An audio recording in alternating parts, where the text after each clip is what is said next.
வகுப்பில் என்னென்ன வகுப்பு நமது நடைமுறை சன்மார்க்க சங்கத்தில் 2 நாட்களாக நடந்த சன்மார்க்க நம்ம 365 நாட்களும் பின்பற்ற வேண்டிய ஒழுக்கங்கள் இந்த வகுப்பில் மிகவும் சிறப்பாக சொல்லப்பட்டது. காலையில் எழுந்தவுடன் எப்படி பல் துவக்குவது, அதாவது நம்ம வந்து யூஸ்வலாக வந்து ப்ரஷ் தான் யூஸ் பண்ணுவோம், ப்ரஷ் யூஸ் பண்ணக்கூடாதுன்னு சொன்னது.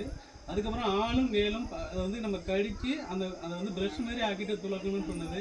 அப்படி இல்லாத பட்சத்தில் அட்லீஸ்ட் நம்ம வந்து பல்பொடியை வைத்து அந்த பல்களை 3 பற்களாக தேய்க்கணும்னு சொல்றதுலாம் ரொம்ப சிறப்பாக இருந்தது. அதை விட அதுக்கு அடுத்தது நம்ம வந்து எப்படி வெத்தலை போடுறது, காலையில் எப்படி வெத்தலை போடணும், மதியம் எப்படி வெத்தலை போடணும், இரவு எப்படி வெத்தலை போடணும்னு சொல்லியிருக்காங்க. அதில் வந்து ஐயா சொன்ன மாதிரி காலைல வந்து பிரித்து சொன்னாங்க. காலையில் வந்து வெத்தலை பாக்கு அதிகமாக இருக்கணும், வெத்தலை 1 சுண்ணாம்பு கொஞ்சம் வச்சுக்கணும். அதேமாரி மதியம் வந்து பார்த்தீங்கன்னா நம்ம வந்து சுண்ணாம்பு அதிகமாக இருக்கணும், வெத்தலையும் பாக்கும் குறைவாக இருக்கணும். இரவு பார்த்தீங்கன்னா வெத்தலை 2 வச்சுக்கணும், பாக்கையும் சுண்ணாம்பு குறைச்சிக்கணும். இதெல்லாம் வந்து இது வந்து நம்மளுடைய வாத பித்தத்தில் சேர்த்து மற்ற வந்து கண்ட்ரோல் பண்ணும், சமச்சீராக வச்சுக்கும். இது வந்து மிக முக்கியமான ஒன்று. அப்புறம் மதியம் பார்த்தீங்கன்னா நம்ம வந்து ஐயா வந்து மதியானம் தான் கிளாஸ் நம்ம கஞ்சி சாப்பிட்டு கிளாஸ் எடுத்தாங்க. அப்போ வந்து அதில் வந்து நம்ம சாப்பிட வேண்டிய காய்கறிகள் 5 காய்கறிகள் எப்படி சாப்பிடணும், அதில் என்ன தன்மைகள் இருக்குது, ஒவ்வொரு காய்கறியோட விசேஷம் என்ன, அது வந்து நம்ம உடலை வந்து எந்த அளவுக்கு நல்லா பக்கமாக பார்த்துக்கணும்னு சொன்னாங்க. அது வந்து மிக சிறப்பாக இருந்தது. அதுக்கப்புறம் வந்து அது வந்து நீர் எப்படி குடிக்கணும், வெந்நீர் எப்படி காய்ச்சி குடிக்கணும். அதில் வந்து 3 பாகமாக பிரித்தாங்க. விஷபாகம், பூதபாகம், அமுதபாகம். அதில் வந்து 5 மடங்கு வச்ச தண்ணி வந்து 2 மடங்காக சுண்டை வச்சு அதை வந்து சூடு வந்தோடனே சுக்குத்தூளை போட்டுட்டு ஒரு சிட்டிகை போட்டுட்டு அதை வந்து காய்ச்சி 2 பங்கா வந்ததுக்கப்புறம் அதை அருந்தணும். அதை வந்து ரொம்ப நாள் அடுத்த நாள் வச்சு அருந்தக்கூடாது, அந்த சூடோடு அருந்தணும்னு சொன்னாங்க. அது ரொம்ப சிறப்பாக இருந்தது. அது எல்லாரும் கடைபிடிக்கணும். ஏன்னா சுக்குக்கு மிஞ்சிய மருந்தும் இல்லை, சுப்பிரமணியத்துக்கு மிஞ்சிய தெய்வமும் இல்லை. சுக்கு வந்து அந்த அளவுக்கு மிக சிறந்த ஒன்று. அது வந்து வள்ளல் பண்ணணும் ரொம்ப சிறப்பாக சொல்லியிருக்காங்க. அதை நம்ம கடைபிடிக்கணும். அதை கடைபிடிச்சோம்னா நம்ம வந்து வாழ்நாளை நீடிக்கும். அடுத்ததாக வந்து நம்ம வந்து என்ன பார்த்தோம், காய்கறிகள் பார்த்தோம், காய்கறி சொல்லியாச்சு.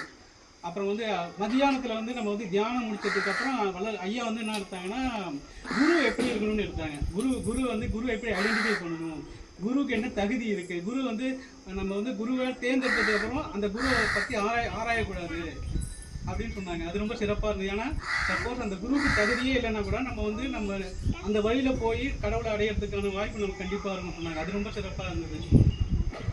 கடைசியாக வேறு என்ன சொன்னாங்க, காலையில் வந்து அது வந்து இது எல்லாமே நேற்று முதல் நாள் வகுப்பில் முடிஞ்சிருச்சு. இன்றைய தினம் வந்து காலையில் எல்லாமே 4 மணிக்கு வந்து நீராடி விட்டு அந்த பாராயணம் அதெல்லாம் வந்து நம்ம எல்லாருமே படித்தாங்க. அது ரொம்ப சிறப்பாக இருந்தது. ஏன்னா நம்ம தனியாக ஒருத்தங்க அந்த பங்கு போட்டு படிக்கிறத விட எல்லாருமே படிக்கிறதுங்கிறது அந்த இடத்துல வந்து நம்மளுடைய வைப்ரேஷன் ரொம்ப அதிகமாக இருக்கும். இது வந்து மிகச்சிறப்பாக இருந்தது. இது டெய்லியுமே பண்ணால் கூட ரொம்ப நல்லாயிருக்கும். ஆனால் ஜூமில் பண்ண முடியாது, டேரெக்டாக வந்து தான் இது பாசிபிள். அப்புறம் அதுக்கப்புறம் வந்து நம்ம வந்து உணவு வந்துட்டு இப்போ எடுத்த கிளாஸில் வந்து நேற்று இன்னைக்கு எடுத்த கிளாஸில் வந்து ஐயா வந்து எப்படி உணவு உண்ணணும், உணவு வந்து நம்ம எப்படி உணவு முறை சாப்பிடணும், எந்த டயத்தில் உண்ணணும், அதுக்கப்புறம் வந்து நம்ம வந்து சாப்பிட்ற உணவு எப்படி நம்ம அருந்தணும்னு சொன்னாங்க. அதெல்லாம் வந்து யாரா ஐயா சொன்ன தான் உணவு வந்து நம்ம ரொம்ப அதாவது நம்ம மென்று சாப்பிட்டா நொறுங்க சாப்பிட்டா 100 ஆயுசு சொன்னாங்க. அதேமாரி நம்ம வந்து கூழாக்கி அருந்தணும், அதாவது தண்ணி மாரி அந்த கூழாக்கி சாப்பிட்டா தான் நம்ம வந்து ஆயில் நீடிக்கும் அப்படின்னு சொன்னாங்க. அதுக்கப்புறம் வந்து திருக்குறளில் நிறைய திருக்குறள் எடுத்து அதை வந்து சொன்னாங்க. அதுக்கப்புறம் அண்ணாமலை உரையாட்டம் சூப்பராக இருந்தது. அவங்க வந்து மருந்தில்லா மருத்துவம் வந்து தொடு சிகிச்சையில் அக்குபஞ்சரில் என்னென்ன வைத்தியம் பண்ணலாம், என்னென்ன பாசிபிலிட்டி இருக்குது, எந்தெந்த நோய்கள் குணமாகும்னு சொல்லிட்டு ஒவ்வொருத்தவங்க டவுட்டையும் சிறப்பாக சொன்னாங்க. இந்த வகுப்பு 2ஆம் நாள் வகுப்பு மிக சிறப்பாக இருந்தது. இந்த வாய்ப்பை அளித்து எல்லாரையும் சுற்றும் நட்பும் சூழல் உடற்பயிற்சி நம்ம வந்து காலையில் உடற்பயிற்சி நிரஞ்சனா அவர்கள் மிக சிறப்பாக, சின்ன குழந்தைன்னு தான் பேர், பட் வந்து அவங்களுக்கு நிறைய உடற்பயிற்சி தெரிஞ்சுது. அவங்க வந்து எப்படிலாம் நம்ம வந்து ஒவ்வொரு தலை முதல் பாதம் வரை ஒவ்வொரு ஜாயிண்ட்டுக்கும் உள்ள பயிற்சி வந்து மிக சிறப்பாக சொல்லி கொடுத்தாங்க. அதுவும் மிக சிறப்பாக ஹைலைட்டாக இருந்தது. 2 நாள் வகுப்பும் மிக சிறப்பாக முடிந்தது. இந்த வாய்ப்பு கொடுத்த எனக்கு ஒரு வாய்ப்பை ஏற்படுத்தி கொடுத்த ஐயாவிற்கும் நம்முடைய நட்புகளுக்கும் சொந்தங்களுக்கும் நன்றி.